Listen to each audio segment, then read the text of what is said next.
Hello, I'm Bonnie Barnes, one of the co-founders and president of the Daisy Foundation. I'd love to share with you for a moment just why we are so passionate about the work you nurses do every day for patients and their families. In 1999, my stepson, Patrick, my husband's son, was admitted to the hospital with a diagnosis of ITP. He was 33 years old. He and his wife, Tina, had just given us our first grandchild only 6 weeks before he woke up one morning with some very peculiar symptoms. And he had a blood test done and found he had a very low platelet count. So, as I said, he was admitted to the hospital. Well, Mark and I live in California, but we went to Texas, where Pat and Tina and the baby lived at the time, to spend some time with them and think that we would just be there for a few days while Patrick was in the hospital and we could give an extra hand to Tina. Well, unfortunately, as you probably all surmise, Patrick became increasingly ill. And we were so fortunate that Mark and I got to spend the following 8 weeks, the last 8 weeks of Patrick's life, with him and his family. So when he died, we knew we had to find something positive to hold on to fill that gaping hole in our hearts that his death had left, and to keep his very special spirit alive. So we started thinking back on those 8 weeks and the nurses who took such good care of him. And we knew when he died that the one positive thing we could think of was that we had to express our gratitude for nurses' work, for what you all do each and every day. Let me tell you about our experience during those 8 weeks with Pat's nurses. They were extremely competent from a clinical standpoint.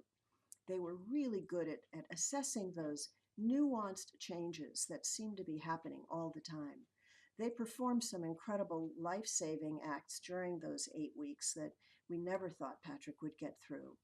And they were really excellent with all the technology that was brought to Patrick's room. It seemed like he was connected to every machine known to mankind at one point or another. But I must tell you that we expected the nurses would be that good clinically. That's why you're in the hospital, for excellent clinical care. But what we didn't expect, and the part that really took our hearts, was the way that care was delivered. Patrick's nurses were so compassionate, so sensitive, so kind, not only to him, but to all of us in his family. The way they touched Patrick, the way they talked to him, the baseball scores they shared with him, the conversations that they had with him, even when he was totally sedated, well, it just made us feel that nurses are extremely special people. But the way they took care of us as well made a huge difference during those horrific 8 weeks in the hospital. I have to tell you that there is no hug like a nurse's hug. And those nurses knew exactly when we needed them, and they knew how to hold us up through those extremely dark days. So, as I said, when Patrick died, we had to find a way to say thank you for what you all do every day. We knew Patrick's nurses were not unique, that this is what your profession is about. This is who you are as human beings. So we got together with Tina and the new baby right after he died and started brainstorming what could we do to say thank you. It was Tina's idea to name our foundation the Daisy Foundation, standing for Diseases Attacking the Immune System, since Patrick had one of those. And it was our idea to create the Daisy Award for Extraordinary Nurses that would provide ongoing recognition. We're very aware of Nurses Week at the time, of course, but Nurses Week's only one week a year, and we want to celebrate the extraordinary care nurses provide all year long, because you're providing that extraordinary care every day of the year.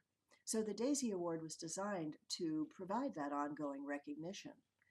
And we wanted a program that would be flexible enough to fit the very special mission, culture, and values of every organization that would have it. Now, I have to be honest with you and share that we thought if we could say thank you to nurses in, say, 10 hospitals around the United States, that would be a really good thing. We never imagined when we created the Daisy Award that today there would be well over 3,000 healthcare facilities in all 50 states plus 17 other countries committed to honoring their nurses month in and month out with the Daisy Award. More than 100,000 nurses have been honored so far, but the number that touches us the most is the fact that well over 1 million times a patient, a family member, or a colleague has stopped and taken the time to describe in writing through a DAISY nomination the impact a nurse has had on their experience. More than 1 million times. Clearly, we are not the only people who need to say thank you to you, nurses. So today, I want to thank you all personally and tell you what a difference you make to patients and families. We go home remembering you. We never forget your extraordinary care. We never forget your touch. We never forget your words. We never forget your competency, I must admit. But the things that really make a difference to us are often those little things you do that you don't even think twice about. I know you take this work for granted. Most every nurse we meet who is honored with the DAISY Award says, I didn't do anything special. I was just doing my job. But honestly, just doing your job makes an enormous difference to those of us in your loving care. So thank you for doing what you do every day. Keep just doing your job. Keep just making a difference to patients and families because you truly are an extraordinary profession, and we are profoundly grateful. So long.